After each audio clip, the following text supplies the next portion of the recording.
আজকে আমাদেরকে আগে বুঝতে হবে যে তাওবা কাকে বলা হয় এবং ইস্তিগফার কাকে বলা হয়। কারণ দেখবেন যে সমাজে একটা প্রবাদ বাক্য আছে, সেটা হলো কি, যে যা করেছি আর করব না, কিন্তু সুযোগ পাইলে আর ছাড়বো না। এটাকে অনেকে তাওবা বলে, অথচ এটা কি তাওবা?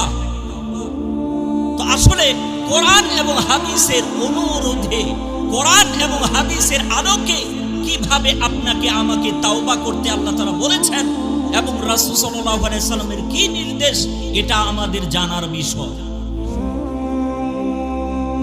হাদিসের একটি কিতাব মিশকাত, এর একটা ব্যাখ্যা গ্রন্থ আছে যার নাম হলো মিরকাত।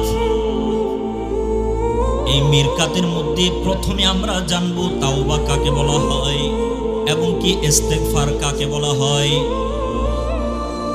ইস্তিগফারের অর্থ কি এই কিতাবের মধ্যে স্পষ্ট এসেছে, আল ইস্তিগফারু হুয়া তালাবুল মাগফিরাহ।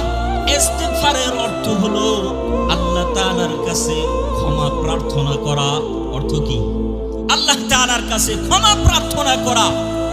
আমি যদি শিরক গুনাহ না করি, তাহলে যতই বড় গুনাহ আমি করি না কেন, আল্লাহ তাআলা আমাকে মাফ দিবেন। হাদিসের মধ্যে রাসূল সাল্লাল্লাহু আলাইহি সাল্লামের স্পষ্ট বার্তা। এইজন্য ইস্তিগফারের শাব্দিক অর্থ হলো তলাবুল মাগফিরাহ, ক্ষমা প্রার্থনা করা।